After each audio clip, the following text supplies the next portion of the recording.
7 सवा 7 बजे ये लोग यहाँ पर पहुँचे जंगल में वापस, तो पाए कि पत्नी तो बेहोश पड़ी हुई है, डाल के ऊपर बैठी हुई थी, होशो हवास में अच्छे से बैठ के झूमर को देख रही थी।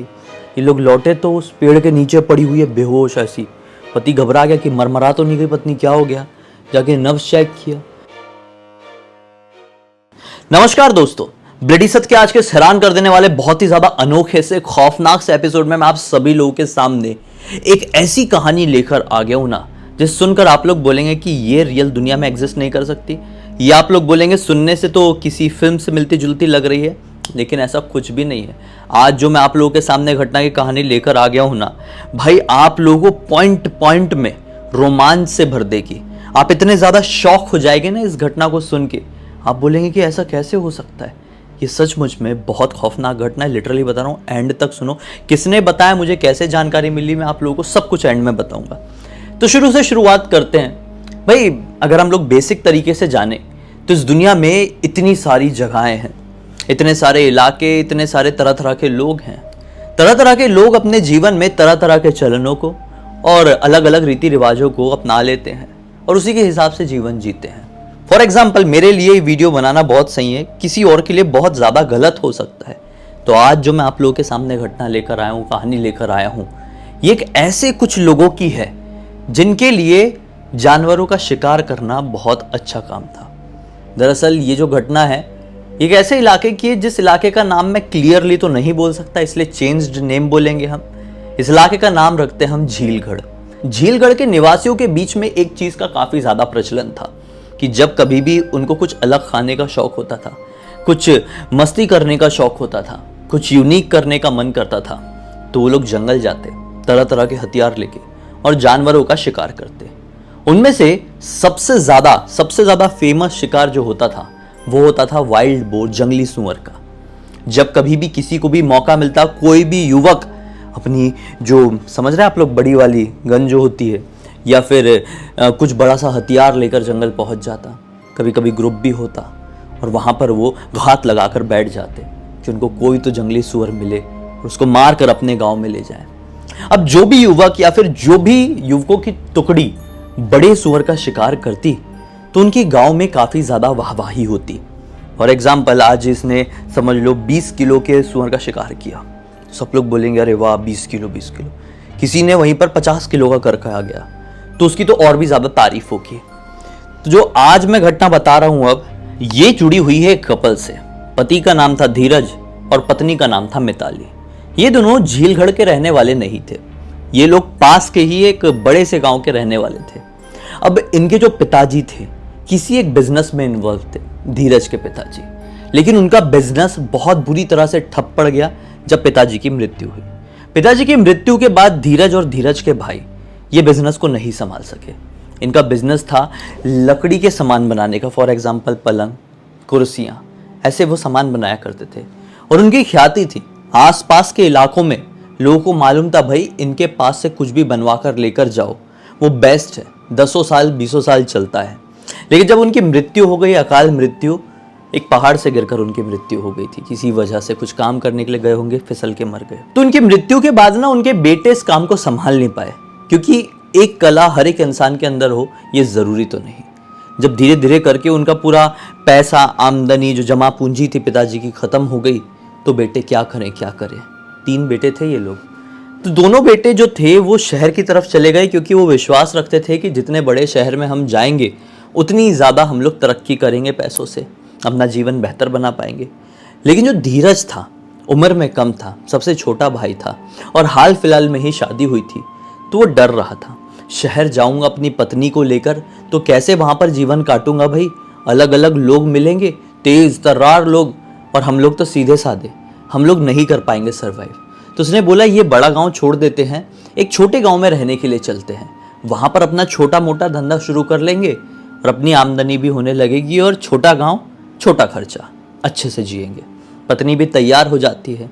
शादी को ज़्यादा समय नहीं, यही कोई 3 या 4 महीने हुआ था, वो अपनी पत्नी को लेकर झीलगढ़ पहुँच जाता है। यहाँ पर देखता है कि लोग तो मतलब ऐसा कुछ ज़मीन वाला भी सिस्टम नहीं था इस गाँव में। इस गांव के सरपंच या मुखिया से बात करो तो वो इनको एक प्रॉपर एरिया प्रोवाइड करा देते, वहाँ पर आप अपने हिसाब से चीज़ बना लो। अगर खुद बना सकते हो तो बना लो, लोगों की मदद लेना है, थोड़े पैसे दे के तो मदद ले लो। मतलब ज़मीन वो दे देंगे, आप बना लो अपना कुछ ऐसा, लकड़ी का बना लो या ईंट का बना लो घर जैसा। आप लोग समझ रहे हैं मैं कैसे घर की बात कर रहा हूँ, जो एकदम एकदम सिंपल सा, एकदम बिना खर्चे वाला घर होता है, वैसा बनाने की परमिशन ये गांव के जो मुखिया होते, वो सरपंच होते, वो दे देते। क्योंकि ये गांव बहुत ज़्यादा छोटा था और ऐसा कोई मतलब मन में ऐसा लेकर नहीं चलता था कि यार ये अलग है वो अलग है। इस गांव के लोग अपने हर एक इंसान को परिवार का इंसान ही समझते थे, इसलिए जो कुछ भी काम होता साथ में किया करते। तो मिताली और धीरज पहुंच गए इस गांव में। सरपंच जी से बात हुई, सरपंच जी ने बोल दिए कि ठीक है, नदी किनारे तुम लोग अपना घर बना लो, संभल कर रहना, जंगली जानवर आते हैं, तुम लोग नए हो इसलिए हम लोग तुमको वो जगह दे रहे हैं, थोड़ा भरोसा जीत लोगे, पुराने हो जाओगे तो तुम यहाँ से हटकर कहीं और रह सकते हो। मैं बात कर रहा हूँ महाराष्ट्र के एक छोटे से गांव की। अब क्या हुआ कि ये लोगों ने अपना घर वर बनाए, लकड़ी बांस जो होती है ना, बांस की मदद से घर बना लिए। बहुत पुरानी बात नहीं कर रहा हूँ मैं, लगभग 35-40 साल पुरानी बात कर रहा हूँ मैं आप लोगों के सामने भी। तो इन लोगों ने बढ़िया वहाँ पे गए, देखे कि पास में नदी है, हरियाली है, सब कुछ अच्छा है, ये मौसम भी अच्छा था। ठंड के मौसम में ये लोग वहाँ पर पहुँचे थे। तो ठंड के मौसम में ना कुछ भी चीज़ ख़राब नहीं लगती, सब कुछ अच्छा लगता है। गर्मियों के मौसम में अच्छी से अच्छी चीज़ भी ख़राब लगती है, होता है, बाहर निकल के देखना आपको पता चलेगा, मेरा पर्सनल एक्सपीरियंस। खैर, ये लोग वहाँ पर पहुँच जाते हैं, वहाँ पर बढ़िया से अपना घर वर बनाते हैं और अच्छे से रहने लगते हैं। गांव वालों ने थोड़ी सी मदद वदद भी किए थे कि सोने के लिए किसी ने कुछ दे दिया, कुछ दे दिया। अब बोले कि हमारे हर अच्छे बुरे में तुम लोगों को साथ देना है। ये भी बिल्कुल कॉपरेट कर रहे थे, सब लोग एक दूसरे को कॉपरेट कर रहे हैं। अब क्या होता है, इनको रहते रहते थोड़ा समय होता है, उन लोगों को पता चलता है कि इस गाँव में एक पर्टिकुलर प्रचलन है। वो प्रचलन ऐसा है कि भाई एक दिन होता है, हर महीने में एक ऐसा दिन आता है कि गाँव के सारे युवक, कम उम्र के लड़के, मतलब 30 के अंदर वाले लड़के एक साथ मिलते और अलग अलग हथियार लेकर जंगल में पहुंच जाते और जंगली सुअरों का शिकार करते। अब इसको ये बात पता चली धीरज को, तो धीरज ने बोला कि ठीक है यार, मैं भी जाऊंगा, हमको खाने को भी कुछ डिफरेंट मिलेगा और हमने कभी सुअर खाए नहीं है तो अच्छा लगेगा। अब इसकी पत्नी ने तो रोकने की कोशिश की कि नहीं, मुझे ठीक नहीं लगेगा, आप मत जाओ ना। इसकी पत्नी को ऐसा इतना ज़्यादा नॉनवेज खाने का शौक़ नहीं था, और जब उसको पता चला कि लोग ऐसे शिकार करके खा रहे हैं तो उसके मन में एक अलग सी दया भावना आई होगी, तो रोकी उसने। लेकिन वो रुका नहीं, वो गया गाँव वालों के साथ, शिकार किए, जो कम उम्र के लड़के थे जैसे मैंने आप लोगों को बताया। तो काफ़ी ज़्यादा वाहवाही हुई उन लोगों की, गाँव के लोगों ने उनकी बहुत इज्जत करी, उनको इनाम भी दिए कुछ कुछ। तो ये काफ़ी ज़्यादा खुश हुआ यार, घर गया, पत्नी को बताया, बोला कि अगर मैं ऐसी टुकड़ी को, जब हम अगले महीने जाएंगे और ऐसी टुकड़ी को मैं लीड कर लूँ तो भाई मेरी तो चर्चे हो जाएंगे गांव में, फिर हम लोग जो चाहेंगे हमको मिलेगा और किसी तरह की कोई परेशानी होगी नहीं। और हम लोग ये नदी किनारे घर से भी दूर हटके दूसरा घर पालेंगे, क्योंकि यहाँ पर सचमुच में जंगली जानवरों का डर रहता है, कभी सांप आ सकता है तो कभी शेर चीता भी। पत्नी ने बोली अगर ऐसी बात है तो ठीक है, देखिए, क्योंकि जीवन तो ऐसे नहीं काट सकते, अपने जीवन में आगे तो बढ़ना है, तरक्की तो करना है। अब अगर तरक्की करने का यही रास्ता आपको समझ में आ रहा है तो ठीक है, मुझे आपके ऊपर भरोसा है। ऐसे करते करते कुछ दिन हुए और वो अगले महीने का इंतज़ार करने लगा, उसी तारीख का, वही दिन आने का कि जब एक नई टुकड़ी जाए और ये लीड करे। यह पूरी जद्दोजहद में लग गया, ये पता कर रहा है कि मैं कैसे लीड करूंगा टुकड़ी को, कैसे मैं मेन पर्सन बनूंगा शिकार करने के लिए, ताकि मैं गाँव लौटूँ तो सब लोग वाहवाही करे। इतना हुआ ही है कि एक दिन इसकी पत्नी इसको बोलती है कि चलो ना, हम लोग इतने दिनों से गांव में आए हुए हैं, आप तो घूमते रहते हो तरह तरह के काम से, मैं कभी घूमने निकली नहीं हूँ। ये काफ़ी ज़्यादा खूबसूरत गांव है, हरियाली, झरना, नदी सब कुछ है, तो मुझे भी घुमाने ले चलो ना। पति ने बोला, धीरज ने बोला कि ठीक है, आज तुमने पहली बार कुछ मांगी हो तो मैं मना कैसे कर सकता हूँ, चलो चलते हैं। अब साइकिल, बैलगाड़ी ये सब तो कुछ था नहीं, तो ये लोग पैदल ही निकल चले। तकरीबन दोपहर के 1 बज रहे होंगे, ये लोग निकल गए, मस्त घूम रहे हैं। ये लोग ना घूमते घूमते एकदम जंगल वाले इलाके में पहुंच गए, एकदम घने जंगल, आसपास घर नहीं लोगों के। पाए कि वहाँ पर ना एक अजीब सी आवाज़ आ रही है, डिफरेंट सी आवाज़। ऐसी आवाज़ मिताली ने कभी सुनी नहीं थी, कोई जानवर की आवाज़ थी बेशक। आवाज़ सुन के तुरंत ही धीरज समझ गया कि ये जंगली सुअर की आवाज़ है। अब धीरज ने बोला कि कैसा किया जाए, मैं मारूँ क्या इसको, गांव में लेके जाऊंगा, अकेले मारूंगा ना तो सब लोग बोलेंगे बाप रे, धीरज ने तो इतना बड़ा कारनामा कर दिया, जिस कारनामे के लिए पूरी गांव की टुकड़ी जाती है कम उम्र के लड़कों की, वो धीरज ने अकेले करके लेकर आया है, तो मैं मारूं क्या। पत्नी बोलती लेकिन आपके पास तो कुछ हथियार है नहीं, कैसे मारोगे। तो धीरज ने अपना यहाँ पर एक दोस्त बना लिया था, गांव में रहते हुए ही। तो यहाँ पे जो पहले से युवक रह रहे थे ना, उनके घर में, सबके घर में होती थी, बंदूक होती थी। तो बोला कि मैं उसके घर से बंदूक लेकर आ सकता हूँ यार, जब तक एक काम करो, तुम यहीं पर रुको, और अगर वो कहीं इधर उधर जा रहा है, वो आवाज़ कहीं इधर उधर हो रही है, तो तुम पीछा करके आगे पहुँच जाना, और मैं तुमको मतलब भांप लूँगा कि तुम कहाँ पर हो। मैं तुमको आवाज़ लगाऊंगा, तुम रिप्लाई कर देना, मैं सीटी बजाऊंगा, तुम भी सीटी बजा देना, सीटी से समझ जाएंगे कि कहाँ पर है।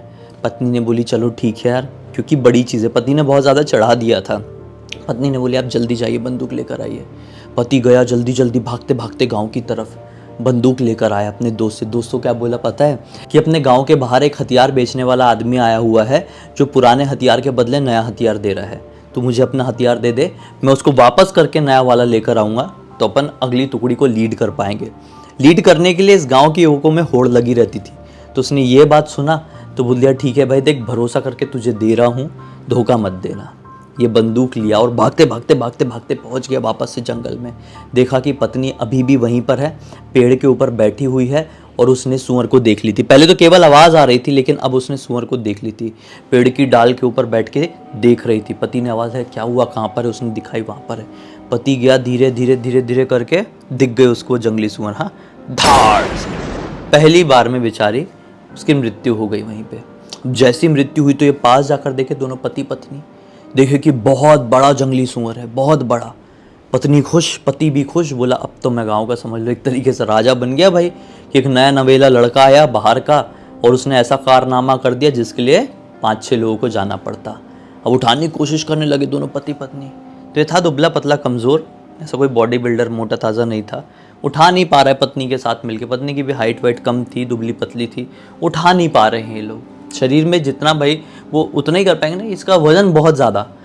इस सूअर का वजन लोग बोलते हैं, अभी मेरे को तो नहीं मालूम जंगली सूअरों का वजन कितना होता है नॉर्मली, लेकिन इसका वजन रहा होगा लगभग 80 से 90 किलो का।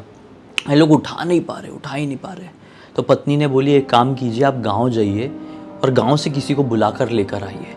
इसने बोला हाँ यार, गांव जाता हूँ और मुखिया वाले जो लोग हैं ना, बड़े लेवल के लोग, उनको ही लेके आता हूँ। 2-4 युवकों को भी पकड़ लूँगा ताकि ये सूअर को उठाकर गांव पहुँच सके। तब तक तुम एक काम करो, यहीं पर रुको। नहीं, यहीं पर मत रुको, तुम ना वो जिस डाल के ऊपर बैठी थी ना पेड़ के, उसी के ऊपर जाकर बैठ जाओ, और यहाँ से दूर बैठ के देखते रहना। मैं जल्दी गया और जल्दी आया।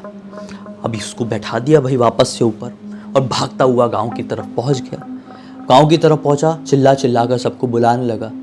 बहुत सारे लोगों ने तो विश्वास नहीं किया, 7-8 लोगों को बुलाने की कोशिश किया, लेकिन विश्वास नहीं किया। कैसे कर लेंगे, काम बहुत कठिन था, कोई कर नहीं पाता था। पहली बार ऐसा हुआ था कि कोई अकेला इंसान बोल रहा था कि मैंने वो वाला काम किया हूँ, तो कोई विश्वास नहीं मान रहे। तो विश्वास करना, डिसीजन लेना, डिस्कस लेना, ये सब में ना बहुत समय निकल गया। फिर कोई तैयार हो रहा है, कोई धोती पहन रहा है, कोई अपनी चप्पल ढूंढ रहा है, तो कोई अपना बंदूक उठा रहा है, तो कोई अपना डंडा उठा रहा है, कोई मशाल ले रहा है कि अंधेरा होने वाला है थोड़ी देर में। ऐसा करते करते बहुत टाइम लगा दिए, और शाम का वक्त आ गया, अंधेरा हो चला। लगभग 7 बज चुके थे, 7 सवा 7 बजे। ये लोग यहाँ पर पहुँचे जंगल में वापस, तो पाए कि पत्नी तो बेहोश पड़ी हुई है, डाल के ऊपर बैठी हुई थी, होशो हवास में अच्छे से बैठ के सूअर को देख रही थी। ये लोग लौटे तो उस पेड़ के नीचे पड़ी हुई है बेहोश ऐसी। पति घबरा गया कि मरमरा तो नहीं गई पत्नी, क्या हो गया। जाके नब्ज चेक किया तो पत्नी जिंदा थी। गांव वाले भी हड़बड़ा गए, इसको होश में लाओ। बोले कहाँ पे है सूअर, कहाँ मारे तुमने। तो इसने दिखाया कि देखिए वहाँ पर पड़ी हुई है। भागते हुए गए, अभी होश में आ गए, यहाँ सिर्फ बैठी कुछ बोल नहीं रही है, पत्नी कुछ बोल ही नहीं पा रही है। ये लोग भागते हुए गए, मशाल वशाल थी हाथ में, देखे कि सूअर तो मरा हुआ है। लेकिन अचानक से मुखिया जी चिल्ला उठे कि तूने क्या कर दिया बेवकूफ, अब तेरी मौत पक्की है, तेरी पत्नी की बर्बादी पक्की है। तुम लोगों ने इतनी बड़ी गलती की हो जितनी बड़ी गलती किसी ने आज तक नहीं किया है। तो ये हैरान, धीरज हैरान कि आप क्या बोल रहे हैं, मैंने तो यहाँ पे सूअर को मारा हूँ, और ये काम तो हमेशा आप लोग करते ही हैं, टुकड़ी बना के करते हैं, आज तो मैंने अकेला मारा हूँ, आप मुझे नीचा दिखाने के लिए सब कह रहे हैं क्या। तो फिर से मुखिया बोलता है, अरे बेवकूफ़, जब तुझे ये काम करना था तो एटलीस्ट तरीका तो जान लिया होता। धीरज बोलता है, अरे इसमें कौन सा तरीका, किसी को ख़त्म करना है मैंने कर दिया, अब इसमें कोई तरीका होता है क्या। तो एक गांव वाला बुजुर्ग जो आया हुआ था साथ में, वो बताते हैं, भाई देख इसके पीछे एक तरीका ये होता है कि ना जब कभी भी इनका शिकार करो तो तुरंत इनके कान काटना पड़ता है। एक कान जो होता है ना राइट वाला, वो काटना पड़ता है। अगर कान नहीं काटे तो माना जाता है कि दाएं ने ये सूअर की बॉडी है ना, उसकी मदद से बहुत ख़तरनाक वाला ब्लैक मैजिक कर लेती है और इसकी आत्मा को अपने कब्ज़े में कर लेती है और इससे वो और ताकतवर बन जाती है। उसके बाद जिसने मारा है उसको भी मार देती है और उसकी भी ताकत अपने अंदर, मतलब वो और भी ज़्यादा खौफनाक, ख़तरनाक और क्रूएल बन जाती है। ये बोलता है नहीं नहीं, ये सब एग्जिस्ट नहीं करता है दुनिया में, छोड़ो, आप फालतू बातें मत करो, मैं समझ गया आपको मुझे इज्जत नहीं देनी है इसलिए आप ये सब कुछ बोल रहे हो। आपकी नज़र में आज तक किसी ने नहीं किया ये काम, आप लोगों ने खुद ने नहीं किए हैं और मैंने करके आ गया तो आपकी ईगो हर्ट हो गई। मतलब उसने अपनी लैंग्वेज में बोला, भाई मैं आप लोगों को समझ में इसलिए बोल रहा हूँ ईगो, तो उसने बोला आपकी ईगो हर्ट हो गई है, मुझे किसी से बात नहीं करना है, छोड़ो। गाँव वालों ने क्या किया पता है, लिटरली गए उसके पास, उसके ऊपर डाले होंगे भाई जो भी फ्यूल वगैरह होगा और उसमें उसको मतलब जला दिए, उसकी अंतिम संस्कार कर दिए सूअर का। बोले चलो चलो, अब मिताली है कि उठने के लिए तैयार नहीं, पेड़ के पास बैठी हुई है, होश में आके तो बैठी हुई है, एक जगह एक टक लगा कर देख रही है।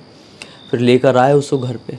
फिर एक गांव वाला बुज़ुर्ग, जो दूसरा बुज़ुर्ग था, वो इनके घर पर आया, बोला कि क्या हुआ, मिताली ठीक है कि नहीं।